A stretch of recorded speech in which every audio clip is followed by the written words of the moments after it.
Next we are going to discuss electron transport chain. Before going to electron transport chain, first we are going to already discuss glycolysis. So in this glycolysis more amount of energy produced. Then second one is called Krebs cycle. In this Krebs cycle take place by mitochondria matrix. So in this case pyruvic acid, oxidation of pyruvic acid into CO2 and water. So in this case more amount of energy produced in the form of ATP, NADP and FADP. So we are call it as mitochondria as the powerhouse of the cell. ஏன் powerhouse of the cell அப்படின்னு சொல்கிறோம், ஏன் செல்லின் ஆற்றல் மையம் அப்படிங்கிறனா because more amount of ATP produced. So next electron transport chain. So இப்போ கிளைகாலைசிலும் Krebs சைக்கிளும் நிறைய energy produce ஆகும் பார்த்தோம் in the form of ATP. So இந்த ஏடிபிலேருந்து முழுமையாக we will get complete energy. So நம்ம முழுமையாக எனர்ஜி கிடைக்கணும் அப்படின்னா ஸோ நம்ம நெக்ஸ்ட்டு போகக்கூடியது என்னென்னா with help of the electrons மூலமாக மட்டும்தான் ஸோ நமக்கு வந்து ஃபுல்லாக எனர்ஜி கிடைக்கும். ஸோ எப்படி கிடைக்குது அப்படிங்கிறத நம்ம ஸோ இந்த டாபிக் மூலமாக பார்த்தோம்னா எலக்ட்ரான் டிரான்ஸ்போர்ட் செயின். ஸோ இந்த டயக்ராம்ஸை நோட் பண்ணிக்கோங்க. ஸோ நான் 12th புக்லேருந்து ரெஃபர் பண்ணி சொல்லியிருக்கேன் எலக்ட்ரான் டிரான்ஸ்போர்ட் செயினோட so diagram. In this electron transport chain occur in inner membrane of mitochondria. Krebs cycle பார்த்தோன்னா மைட்டோகாண்ட்ரியாவோட மேட்ரிக்ஸில் நடக்கும். But in this case it is mostly occur in இதுதான் இன்னர் மெம்பரைன். ஸோ இன்னர் மெம்பரைனில் தான் இருக்கும். இன்னர் மெம்பரைன் ஆஃப் மைட்டோகாண்ட்ரியாஸில் தான் this electron transport chain occur, electron transport chain occur. So in this case the NADH2 and FADH2 molecules are produced during or formed during glycolysis and Krebs cycle. அதாவது கிளைகாலிசிஸ்லையும் Krebs சைக்கிளையும் நம்ம என்ன form ஆகுதுன்னா NADH2 FADH2. So energy இந்த FADH2 this NADH2 and FADH2 oxidized with the help of the oxygen, oxidized into NADH2 oxidized into NAD+. ஆக்சிடேஷனாக உங்களுக்கு தெரியும் addition of oxygen and removal of hydrogen. இந்த ஹைட்ரஜனை remove பண்ணும்போது இந்த this NADH2 oxidized into NAD+, this FADH2 oxidized into FAD+. So don't forget. இது ரெண்டுமே produce பண்ணக்கூடியது glycolysis and Krebs cycle. These two are oxidized into NAD+ and FAD+. So NAD+ and FAD+. Then to form or to release energy via electrons. So இது எல்லாமே பார்த்தோன்னா electrons, ஒவ்வொன்றும் electron transport chain. So இதில் வந்து பார்த்தோன்னா NAD+ and FAD+ஆக convert ஆகணும்னு so இதுலேருந்து என்ன பண்ணும் அப்படின்னா ரிலீஸ் எனர்ஜி. ஸோ ஏன்னா இது வந்து என்னென்னா எனர்ஜியை ப்ரொடியூஸ் பண்ணக்கூடிய செல் தான் FAD+, NAD+. அப்போ இதுலேருந்து எனர்ஜி ரிலீஸ் ஆகி ஸோ நமக்கு என்ன கிடைக்கும் அப்படின்னா ஸோ லாட் ஆஃப் எனர்ஜி வந்து இதுலேருந்து கிடைக்கும் த்ரூ எலக்ட்ரான்ஸ். ஸோ இந்த எலக்ட்ரான்ஸ் வழியாக நமக்கு எனர்ஜி கிடைக்கக்கூடியது. So that is called electron transport chain, electron transport chain. So this electron, so இங்கே உள்ள பார்த்தோன்னா எல்லாத்துலேயும் பார்த்தோன்னா எலக்ட்ரான்ஸ் இருக்கும். This electron move through this electron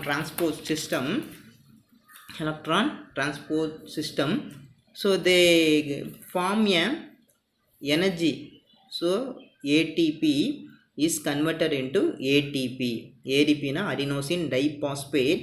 so இது எதாவது நமக்கு கிடைக்கும் அப்படின்னா ATP ஃபார்மில் வந்து நமக்கு கிடைக்கும். ஃபுல்லாக எனர்ஜியாக வந்து கிடைக்கக்கூடிய ஒரு மிக முக்கியமானது. So this process name is called oxidative phosphorylation.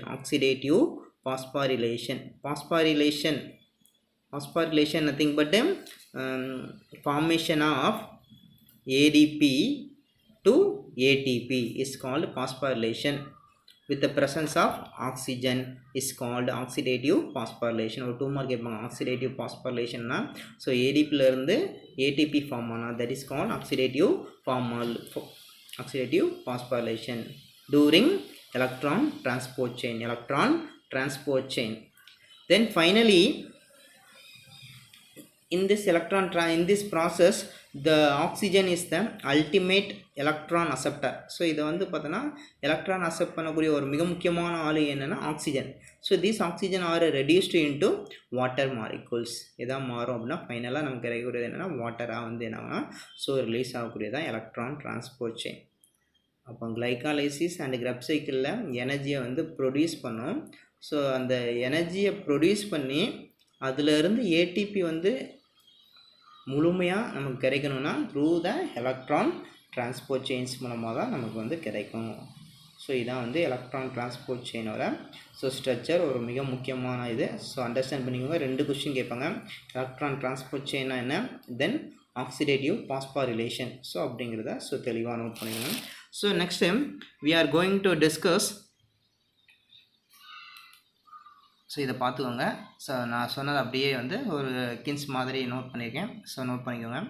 Next time anaerobic respiration. Already I am told that there are 2 types of cellular respiration, aerobic and anaerobic respiration. Aerobic respiration means the organic food is completely oxidized with the help of the oxygen into CO2, water and energy. So in anaerobic respiration, anaerobicனா காற்றில்லா சுவாசம், without oxygen. So it take place in without oxygen, very important. அது with oxygen, without oxygen. So in this case glucose is converted into ethanol and lactate. glucose வந்து எத்தனாலாகவும் லாக்டேட்டாகவும் மாறும். எத்தனால்ங்கிறது ethyl alcohol, அதனுடைய formula உங்களுக்கு தெரியணும். C2 இந்த இடத்துல C2H5OH தான் ethanol அப்படிங்க.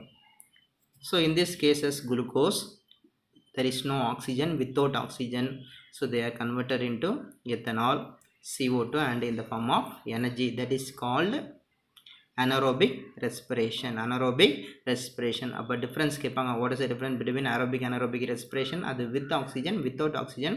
அங்கே glucose converted into CO2, water, energy. இங்கே பார்த்தோன்னா ஸோ எத்தனால், CO2 அண்டு எனர்ஜியாக இருக்கலாம். இல்லை லாக்டிக் ஆசிட். லாக்டிக் ஆசிட் லாக்டேட்னா மில்க். ஸோ இந்த குளுக்கோஸ்லேருந்து மில்க் ப்ரொடியூஸ் பண்ணக்கூடிய ஒரு மிக முக்கியமானது. ஸோ மறக்காதீங்க, தெளிவாக பாருங்கள். ஸோ இந்த ஃப்ளோ சார்ட்டை பாருங்கள், உங்களுக்கு இன்னும் ஈஸியாக புரியும். ஃபஸ்ட் சொன்னேன் குளுக்கோஸுங்கிறது 6 கார்பன் மாலிகுல். ஸோ எங்கே நடக்கும்னா சைட்டோபிளாசத்தில். அது எதாக மாறும்னா 1 மாலிகுலாக குளுக்கோஸ் பைருவிக் ஆசிட்டாக மாறும், 2 மாலிகுலாக பைருவிக் ஆசிட்டாக மாறும். ஸோ ப்ளஸ் வந்து நமக்கு எனர்ஜி கிடைக்கும் ATP, NADP ஃபார்மில்.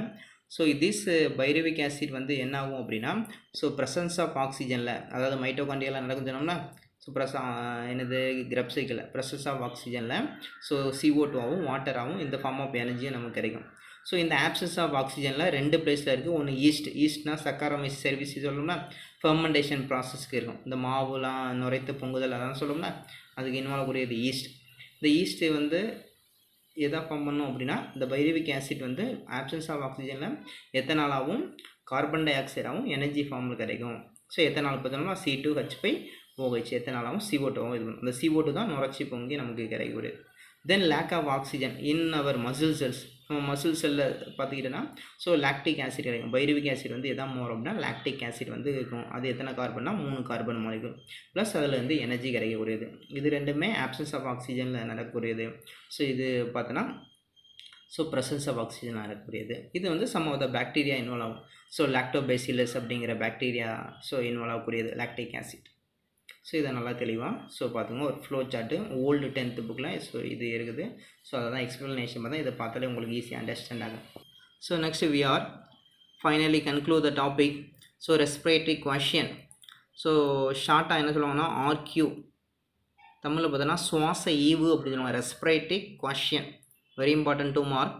ரெஸ்பிரேட்டரி கொஷன் மீன்ஸ் அதாவது என்ன, டூரிங் ரெஸ்பிரேஷனில் how many molecules of CO2 released and how many molecules of oxygen consumed. அதாவது எவ்வளவு CO2 ரிலீஸ் பண்ணுது, எவ்வளோ ஆக்சிஜனை ஏற்றுக்குது டூரிங் ரெஸ்பிரேஷன், அதை கால்குலேட் பண்ணக்கூடிய ஒரு ஃபார்முலா தான் respiratory quotient. Respiratory quotient means the ratio of volume of CO2 liberated and volume of O2 consumed during respiration is called respiratory quotient. Respiratory questions. Thank you students. இந்த பாடம் complete பண்ணியாச்சு, plant anatomy and plant physiology. Next கிளாஸில் அதில் என்னென்ன 2 மார்க்ஸ்லாங்கிறத mark பண்ணி கொடுக்குறேன். இன்றைக்கி நத்தக்கூடியது என்னெல்லாம் பார்த்தோம், அதை நல்லா தெளிவாக டிஸ்கஸ் பண்ணுங்கள். Thank you students.